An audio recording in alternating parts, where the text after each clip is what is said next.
So today we will take the part of lesson number 10 Indian weavers. In the comprehension part it has given on page number 77 and a point, that is answer the following questions. I am reading some questions. First question that is, मतलब हमने इस poem में पढ़ा ही था कि ये जो poem है इसमें सारी लाइफ के स्टेजेस को बताया है, इमोशंस को बताया है, और ये जितने भी इमोशंस हैं जो हमारे स्टेज के अकॉर्डिंग हमसे अटैच हो जाते हैं स्टेज के according. So first one, what are the weavers doing at the dawn. जो वेवर्स हैं, weaver that is you know that who are weaving, जो वेव करते हैं, जितना भी जिसको थ्रेड को वेव किया जाता है, तो ये डॉन के टाइम क्या करते हैं. So the weavers are weaving at the dawn, मतलब यहाँ पर ये जो वेवर्स हैं वो वेविंग करते हैं. Why are the happy while waving a robe for a new one. वो क्यों खुश होते हैं? Because they are happy while waving a robe for a new one because it is blue as the wing of halcyon wild. मतलब एक जो यहाँ पर इसे इसका मीनिंग आप देख सकते हैं कि it is a kind of Kingfisher bird. इसका मीनिंग होता है कि जो ये एक किंगफिशर बर्ड जो है उसका एक काइंड है, तो ये उसके लिए बहुत खुश होते हैं. And why are the weavers weaving brightly coloured garments. जो वेवर्स हैं वो कलर गारमेंट को क्यों वेव करते हैं? So the weavers are weaving brightly coloured garments because these are marriage veils of a queen. ये से लगते हैं जैसे कि क्वीन के लिए दिए गए हैं. Eight which time of the day do the weavers wave the marriage dress of a queen. So the weavers wave the marriage dress of a queen at the fall of night. ये night में उसकी जो queen है उसकी dress को ये wave कर रहे हैं. Why are the weavers looking serious and still. वो इतने सीरियस क्यों हैं? So the weavers are looking serious and still because they are weaving a dead man's funeral shroud. मतलब ये तो सभी ओकेशन जितने भी होते हैं सबके लिए वो ड्रेस वेव करते हैं. सो कभी जैसे ग्लैड खुशी का टाइम है तो वो खुश होते हैं, और जब ग्रीफ होता है, सॉरो होता है, उसके टाइम पर ये दुखी भी हो जाते हैं.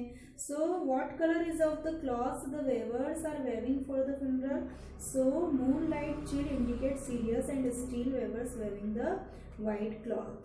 एंड विच कलर, तो the colour of the clothes for the funeral is white. सभी को पता है. Who is the writer of the poem. इस पोएम का राइटर कौन है? So Sarojini Naidu is the writer of the poem. इस पूरी पोएम के राइटर कौन है? Sarojini Naidu. So now we have to come on the part of B, that is complete the following by को relating these periods with different stages of a human life. यहाँ पर poem से related कुछ sentence दिए हैं, इसे आपको कंप्लीट करना है. सो मून लाइट चील मीन्स, क्या मीनिंग, मतलब यहाँ पर क्या आएगा? नाइट. यहाँ पर आपको फर्स्ट ब्लैंक में क्या लिखना है? Night. And we feel sleepy. हम नाइट में क्या करते हैं? स्लीप करते हैं. So first word is night and second word is sleepy. Second, the dead man's funeral means, what is the meaning of last rites of a dead. I have written on the board also. मतलब इसका meaning क्या होता है? जब किसी person की death हो जाती है, जैसा कहा जाता है according Hindu tradition we have 16 rites. हमारे यहाँ 16 संस्कार माने जाते हैं. तो एट लास्ट ये जो डेथ के टाइम जो राइट्स होता है, जो संस्कार होता है, उसे किया जाता है. सो एंड वी, अब हम इस टाइम कैसे रहते हैं? We weavers are solemn at this time. जब वो इस तरह से कुछ ऐसा फील होता है कि ये कुछ सोरो वाला मतलब है फंक्शन, तो वहाँ पर वो दुखी भी हो जाते हैं. The next, the break of the day denotes, क्या आएगा यहाँ पर? Dawn, DAWN. And it brings, ये क्या लाता है? Happiness. Next fourth one, the fall of the night denote. ये जो नाइट है क्या डिनोट करती है? So dusk. And which again brings, अब वो क्या लेकर आएगी आपके लिए? Brightness. So first one right answer, that is night and sleepy.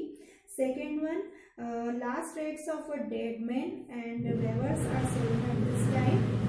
Then third one, dawn and happiness, and fourth one, dusk and brightness.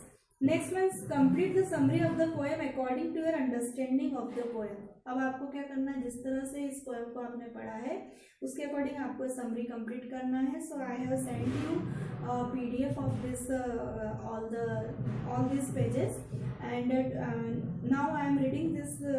The poetess, who is the name of, मतलब what is the name of the poetess? Sarojini Naidu, इसलिए यहाँ पर इन्होंने क्या use किया है, poet's. So the poetess addresses, ये किसको एड्रेस कर रही हैं, वेवर्स को। हमारे पोएट का पोएम का नाम क्या है, इंडियन वेवर्स। जो सरोजनी नायडू है वो किसको एड्रेस कर रही हैं, इंडियन वेवर्स को। So the poetess addresses weavers who are weaving a garment, वो क्या वेव कर रहे हैं, वेवर्स जो है वो गारमेंट वेव कर रहे हैं। For a new born they are looking, अब वो किसके लिए गारमेंट्स बना रहे हैं, जिसका भी अभी बर्थ हुआ है just. And they are looking happy, अब यदि किसी बच्चे का बर्थ होता है तो हैप्पी वाला ही एटमॉस्फेयर होता है। So they are looking happy at the break of the day, मतलब वो बहुत ही खुश हो रहे हैं। Break of the day that is last day के जो एंडिंग टाइम होता है उसे ब्रेक ऑफ द डे बताया है। At the nightfall the weavers are in bright mood, जो नाइट होती है उस समय वेवर्स जो होते हैं बहुत ही ब्राइट मूड में होते हैं। And the garment for marriage is bright in colour, जो मैरिज ओकेजन के लिए जो गारमेंट वेव किया जाता है बहुत ही ब्राइट होता है कलर में। And during the chilling moon night the weavers are solemn and still, अब ये मून लाइट में कैसा होता है, बहुत ही सोलम और स्टील होता है।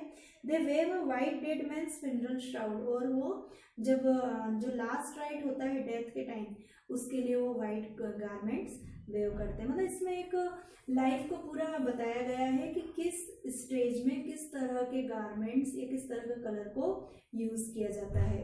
और जो कि वेवर्स बनाते हैं, तो वेवर्स जब अच्छे मूड के लिए गारमेंट्स बनाते हैं तो बहुत ही खुश होते हैं जितना वेविंग करते हैं, और जब उन्हें लगता है कि कोई सौरों के लिए बना रहे हैं तो उन्हें दुख भी होता है। So now we have to come on page number 78 and it has grammar part. ये कौन सा पार्ट है, ग्रामर पार्ट। क्या दिया गया है यहाँ पर, each of the line of the following passage contains an error, underline the error and write the correct word. आपको जो एरर है उसको फाइंड आउट करना है। एरर मीन्स यहाँ पर सेंटेंस में कुछ न कुछ गलत है, उसको आपको फाइंड आउट करना है, उसको अंडरलाइन करके जहाँ पर आपको ब्लैंक लाइन दी है वहां पर आपको राइट वन लिखना है। So but as soon as I returned to my room and seized, अब यहाँ पर क्या दिया है, जो यहाँ पर क्या वर्ड दिया है, सीज। सीज के लिए यहाँ पर जो है वो प्रेजेंट फॉर्म है, लेकिन आपको यहाँ पर क्या यूज करना है, पास्ट फॉर्म यूज करना है। That is the right answer is saw. My brother's scowling face I was petrified, यहाँ पर क्या आएगा, आपका जो मिस्टेक जो है इसमें एरर है वो आपको फाइंड आउट करनी है, और फाइंड आउट करके आपको राइट वर्ड लिखना है। B point, complete the following passage by filling in the correct form of the verbs given in the bracket. First one, आपको जितना भी पूरा पैराग्राफ दिया है इसको पढ़ना है, इसका मीनिंग आपको फाइंड आउट करना है, और कौन सा इसका जो टेंस है वो आप यहाँ पर यूज करेंगे, तो यहाँ पर आपको अकॉर्डिंग टू मीनिंग यूज करना है। सरप्राइज्ड, सरप्राइज्ड से मीनिंग समझ में आ रहा है कि ये पास्ट टाइम की बात हो रही है। सरप्राइज्ड आई, ब्रैकेट में आपको दिए वर्ब फॉर्म लुक, तो लुक का यहाँ पर सेकेंड फॉर्म आएगा looked. Surprised I looked in every direction and there was, मतलब अब यहाँ पर देयर के साथ आपको क्या यूज करना है, वॉज यूज करना है, क्योंकि बी फॉर्म दिया है। बी दैट इज आपको पास्ट की हेल्पिंग वर्ब यूज करना है। So there was no sign of any wolf or tiger or demon anywhere, the only living soul, यहाँ पर फिर से आपको बी फॉर्म दिया है, तो यहाँ पर क्या आएगा, the only living soul was a tall fair and heavily moustached man, blank यहाँ पर क्या दिया है, होल्ड, सो आपको होल्ड के यहाँ पर क्या यूज करना है, holding. Holding something like a sword, he, walk का क्या हो जाएगा, walked, he walked through the brushy meadows beyond the stand, he took, take का सेकेंड फॉर्म क्या होता है, टुक, he took no notice of me and entered a solitary one room house with a thin roof and that is surrounded, surround का second form क्या आएगा, surrounded by shrubs। so आपको यहाँ पर पूरा past form यूज करना है, second form use करना है, और एक जगह हमने verb fourth यूज की, जिसे हम कहेंगे यहाँ पर जो वर्ब के फॉर्म होते हैं जैसे ट्रांजिटिव, इंट्रांजिटिव, इनफाइनाइट, तो यहाँ पर आपको ये जो वर्ड है यहाँ पर यूज किया गया है। Then C point, circle the adjectives in this first sentence and fill in the blanks with the corresponding adverbs. अब आपको यहाँ पर क्या करना है, adverbs को जो दिया है उसी को उससे रिलेटेड आपको यूज करना है. तो फर्स्ट वन आपको यहाँ पर अंडरलाइन करना है या ब्लैंक सर्कल बना सकते हैं. Rohit is careful, he drives, मतलब यहाँ पर केयरफुल वर्ड क्या है, एडजेक्टिव. तो इसी से रिलेटेड आपको क्या करना है, कोरेस्पॉन्डिंग एडवर्ब यूज करना है. तो केयरफुल का क्या हो जाएगा, carefully.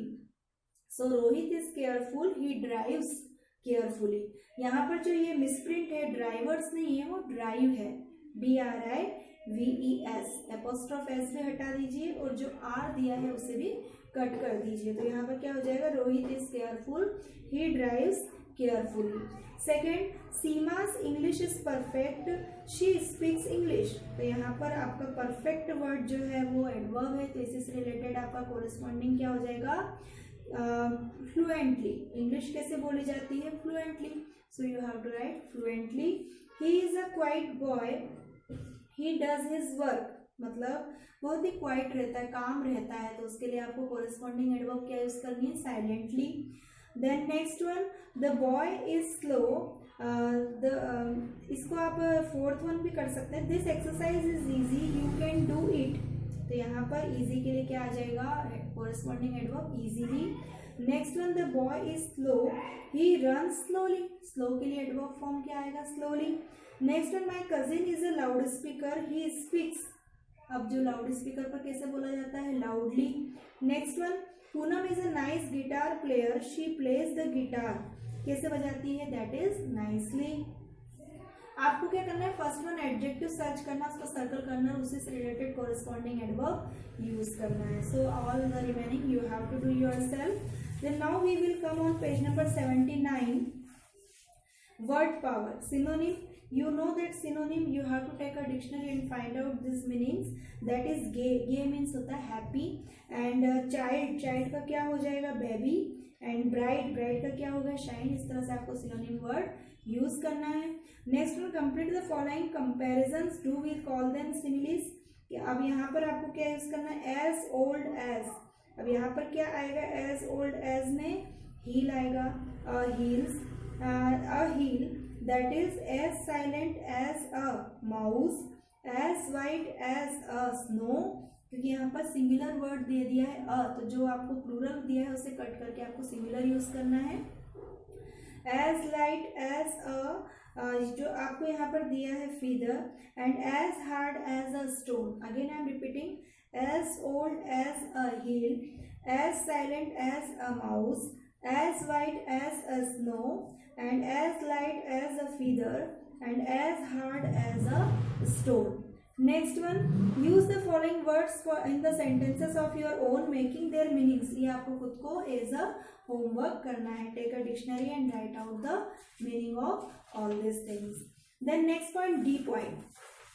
Choose the correct or most appropriate preposition. preposition में आपको पढ़ा चुकी हूँ. यहाँ पर आपको ऑप्शन दिए हैं और जो राइट वन है उस पर आपको टिक करना है.